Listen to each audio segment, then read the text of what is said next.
देश के स्वतंत्रता संग्राम में जिन महान विभूतियों ने अनेक यातनाएं सही और लेकिन देश के लिए अपना पूरा जीवन निछावर करने का जिनमें जज्बा था, ऐसे ही लोगों में वीर सावरकर का नाम भी सम्मान के साथ लिया जाता है। वीर सावरकर की आलोचना करना बहुत आसान कार्य है, लेकिन जिस तरह की उन्होंने यातनाएं देश के लिए झेली, जिस तरह का उनका जीवन था, जिस तरह का देश के प्रति समर्पण था, उसकी कल्पना मात्र करना भी वर्तमान पीढ़ी के लिए और जो उनके आलोचक हैं उनके लिए संभव नहीं है।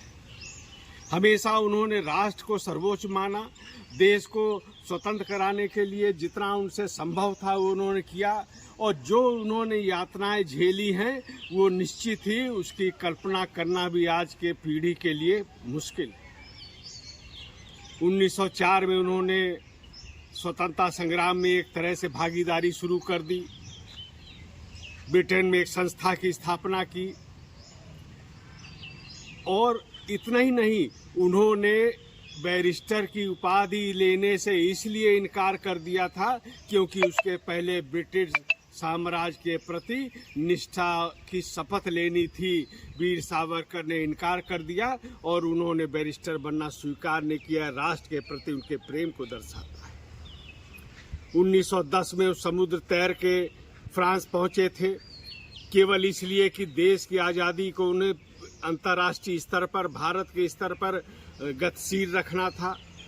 फ्रांस में वो गिरफ्तार हुए और उन पे अंतर्राष्ट्रीय अदालत में अभियोग चला। ब्रिटिश सत्ता ने उनको 2 जन्मों का आजीवन कारावास दिया। एक पहला उदाहरण है जिसमें 2 जन्मों का। सावरकर कहते हैं कि ये 2 जन्मों का जो कारावास है इससे ये विचलित नहीं है, क्योंकि इससे ये प्रमाणित होता है कि ब्रिटेन के जज भी, ब्रिटेन की सत्ता भी, ब्रिटेन का साम्राज्य भी पुनर्जन्म में विश्वास करता है। ये भारत की एक तरह से उनको विजय की एक तरह से उन्होंने घोषणा की। 1911 से लेकर 1921 तक वो अंडमान जेल में रहे और 6x6 की कोठरी थी, न हवा था न पानी था, और उसमें वो उनको बस न्यूनतम गुजारे के लिए अन्न दिया जाता था, पानी दिया जाता था। अत्याचार किए जाते थे, कोलू की तरह बैल की जगह लगाकर उनका उत्पीड़न होता था, नारियल छीलने को दिए जाते थे। और इस यातना के बाद भी ये स्वतंत्रता का संग्राम का सेनानी वहाँ पर कोयले से, पत्थर से, उंगलियों से काव्य पाठ लिखता है, साहित्य की रचना करता है, ऐसा विद्वान। अब एक आरोप लगता है कि उन्होंने क्षमा मांगी।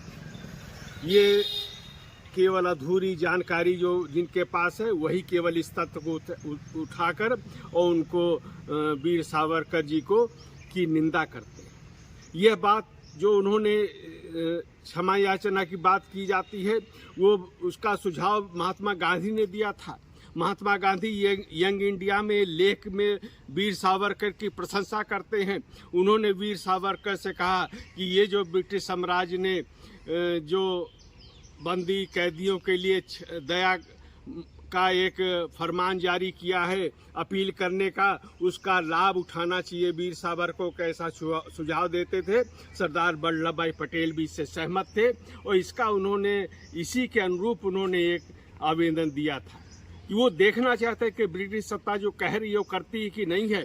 दूसरा भाव ये था कि वो महान क्रांतिकारी थे, काल कोठरी में रहकर जीवन व्यतीत करना उनके लिए कठिन था। वो चाहते थे कि बाहर रह के देश के लिए बलिदान होना उनको मंजूर था।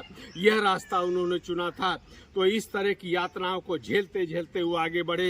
एक बड़ा काम जो इतिहास में उनका दर्ज हुआ, उन्होंने 1857 के जो क्रांति थी उसको अंग्रेजों ने कहा था कि ये कुछ राजाओं का विद्रोह है, ये गदर है।